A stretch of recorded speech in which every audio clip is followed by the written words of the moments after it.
কি রে খোকা, এই সময় আবার কোথায় যাচ্ছিস?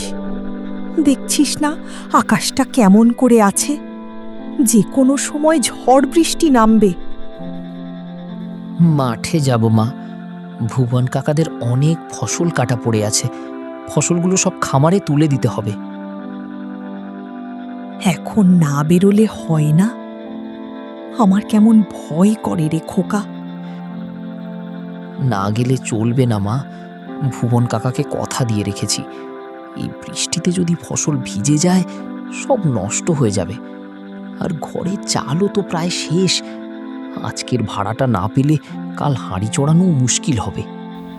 মা কিছুক্ষণের জন্য চুপ হয়ে গেল, তারপর অনিচ্ছা সত্ত্বেও বলল, আচ্ছা যা, তবে ফিরতে বেশি দেরি করিস না কিন্তু।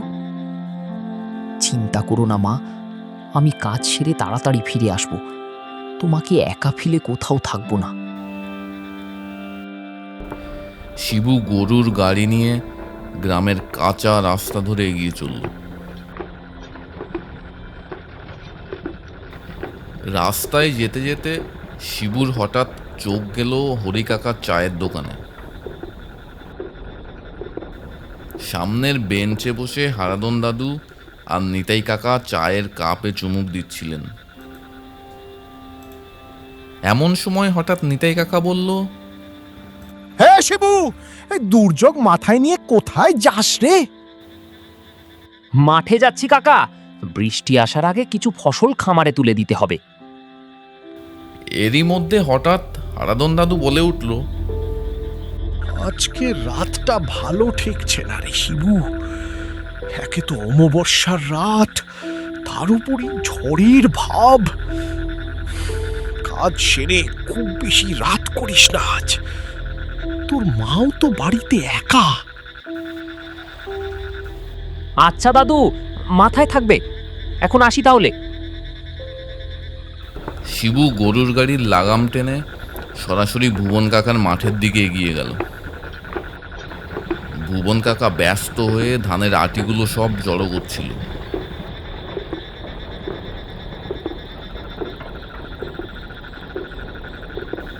ও শিবু, তুই এসে গেছিস?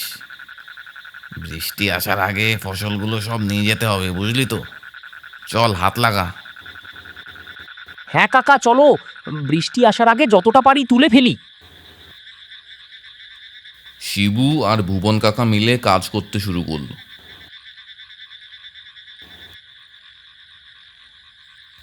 বেশ কিছুক্ষণ কাজ করার পর হঠাৎ ঝমঝমিয়ে বৃষ্টি নেমে এলো।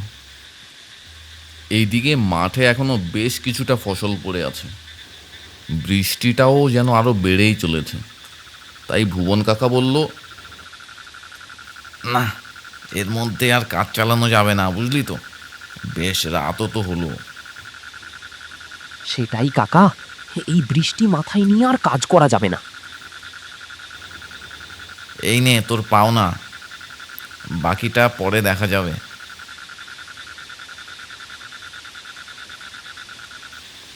আর দেরি করিস না, বুঝলি তো? জলদি বাড়ি ফিরে যা। আমি তাহলে গেলাম কাকা, তুমিও বাড়ির দিকে যাও।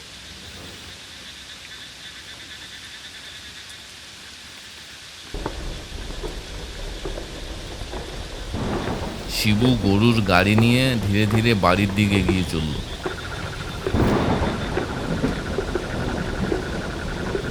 চারপাশে ঘন অন্ধকার,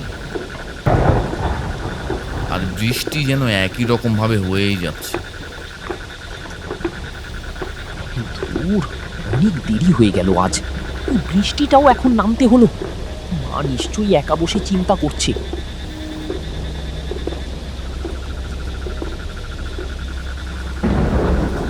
হঠাৎ বিদ্যুৎ চমকানোর আলোতে শিবুর চোখ গেল রাস্তার পাশে দাঁড়িয়ে থাকা বিশাল তাল গাছটার দিকে।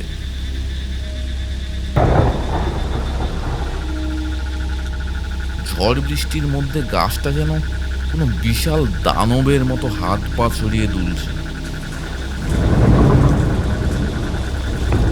শিবু ধীরে ধীরে গিয়ে পৌঁছালো সেই তাল গাছের তলায়।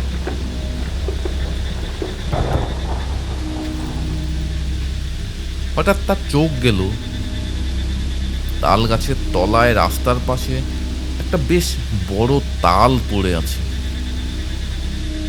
বাহ, বেশ বড় তাল তো। মা এটা পেলে খুব খুশি হবে। শিবু ধীরে ধীরে তালটা তুলতে গেল। এরই মধ্যে কাছেই কোথাও প্রচন্ড শব্দে মেঘ গর্জে উঠল। হঠাৎ সেই বিকট শব্দে গরুগুলো ছটফট করে উঠল আর সামনের দিকে ছুটল। এই, আরে দাঁড়া দাঁড়া।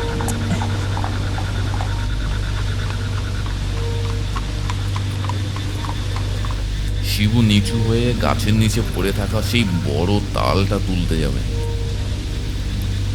এমন সময় গাছের ওপর থেকে কেমন যেন একটা শব্দ ভেসে আসছিল।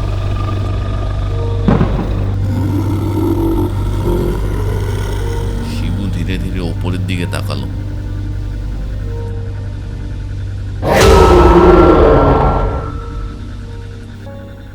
এইদিকে সেই কখন থেকে শিবুর মা বাড়িতে বসে ছেলের জন্য অপেক্ষা করছে। বৃষ্টিটাও থেমে গেছে প্রায় অনেকক্ষণ হলো, কিন্তু শিবুর আসার কোনো নামই নেই। খোকার কাজ তো এতক্ষণে হয়ে যাওয়ার কথা, বৃষ্টিটাও তো অনেক আগেই থেমে গেল, তবে খোকা এখনো ফিরল না কেন? রাস্তায় কোনো বিপদ আপদ হলো না তো? মায়ের বুকের ভেতরটা কেমন যেন অস্থির হয়ে উঠল। হঠাৎ দূর থেকে গরুর গাড়ির শব্দ কানে আসতে মায়ের যেন স্বস্তি হলো।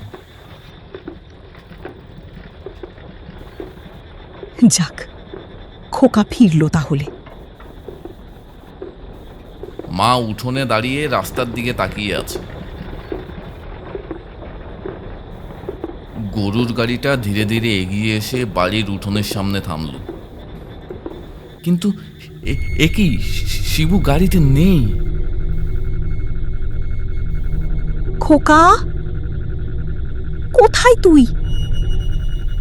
মায়ের হাসি যেন মুহূর্তের মধ্যে মিলিয়ে গেল, আর মুখে ফুটে উঠল একটা স্পষ্ট আতঙ্কের ছাপ। সে লণ্ঠনটা হাতে নিয়ে রাস্তার দিকে এদিক ওদিক দেখে শিবুকে ডাকতে গেল। শিবু, এই শিবু, কোথায় গেলি রে তুই? কিন্তু তার ছেলের কোনো উত্তর ভেসে এলো না। মায়ের এমন চিৎকার শুনে নিতাই কাকা, হারাদন দাদু সহ আরো বেশ কয়েকজন লোক দৌড়ে এলো। কি হয়েছে বৌমা? এভাবে চিৎকার করছিস কেন? মা সবটা খুলে বলল। এইসব শুনে হারাদন দাদুর মুখটা কেমন গম্ভীর হয়ে গেল। সে কি, নিশ্চয়ই পথে কিছু একটা ঘটেছে। আর দেরি করলে চলবে না। চল নিতাই, এখনই বেরোতে হবে শিবুকে খুঁজতে। চলো কাকা, আগে পুকুর পাড়ের দিকটা দেখে আসি। গাড়ি তো ওই রাস্তা দিয়েই এসেছিল। হারাদন দাদু, নিতাই কাকা সহ গ্রামের আরো কয়েকজন লোক মিলে শিবুকে খুঁজতে বেরিয়ে পড়ল। প্রথমে পুকুর পাড়ের দিকটায়, তারপর রাস্তার ধারে জঙ্গলগুলো। কিন্তু অনেক খোঁজাখুঁজির পরও শিবুর কোনো চিহ্ন মাত্র মিলল না। শেষে খুঁজতে খুঁজতে সবাই এসে পৌঁছালো গ্রামের সেই তাল গাছটার তলায়। নিতাই কাকা হ্যারিকেনের আলো তাল গাছের তলায় ফেলতেই যেন থমকে গেল। হারাধন কাকা, দেখো তো এইদিকে। সবাই তাড়াতাড়ি এগিয়ে এলো। মাটিতে বেশ বড় বড় কয়েকটা পায়ের ছাপ, আর পাশেই পড়ে আসে শিবুর একটা চটি জুতো। দৃশ্যটা দেখে হারাধন দাদুর মুখে যেন আতঙ্কের ছাপ ফুটে উঠল। আমি এটাই ভয় করছিলাম। সর্বনাশ হয়ে গেছে রে নিতাই। মানে ওটা আবার জেগে উঠেছে। কি বলছো দাদু? কি জেগে উঠেছে? এইসব কথা বলার সময় নেই এখন। শিগগিরই শিবুকে খোঁজ। সবাই মিলে তাল গাছটার চারিদিকে জঙ্গল আরো এদিক ওদিক শিবুকে খুঁজতে লাগলো। হঠাৎ অন্ধকার চিড়ে যেন ভেসে এলো একটা বিকট ভয়ানক শব্দ। শব্দটা শুনে সবাই থমকে দাঁড়িয়ে পড়ল। দাদু, শব্দটা বাঁশবাগান দিক থেকে আসছে মনে হচ্ছে। সবাই চল তো, জলদি ওই দিকটাই চল। সবাই শিবুকে খোঁজার জন্য ছুটে গেল সেই বাঁশবাগানের দিকটায়। নিতাই, তুই আর গোপাল এই দিকটায় দেখ তো, আমরা এই দিকটায় দেখি। সবাই নিজেদের মতো শিবুকে খুঁজতে লাগলো।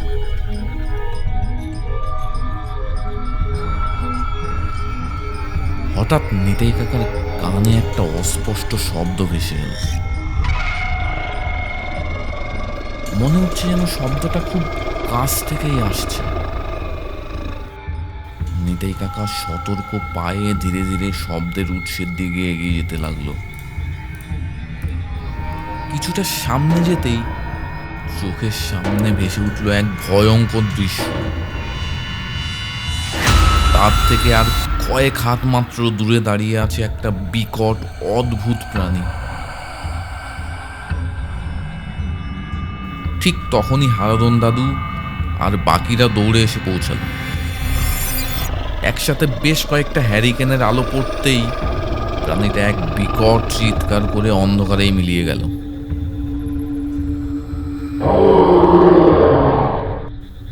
শিবু মাটিতে অচেতন হয়ে পড়ে আছে।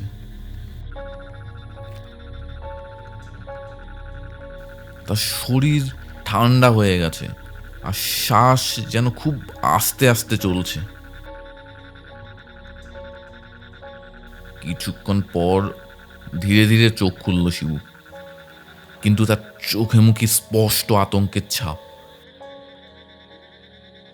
শিবু, ভয় পাস না শিবু, আমরা এসে গেছি।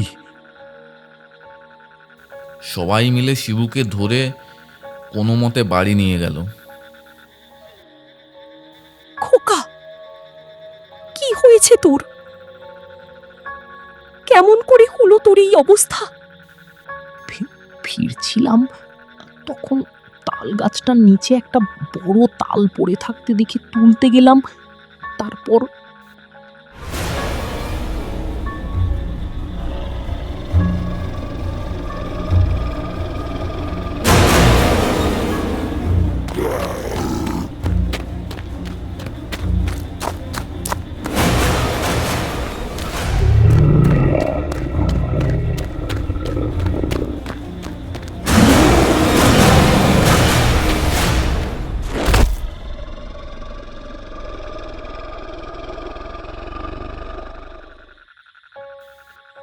খুব বাঁচা বেঁচে গেছিস রে শিবু।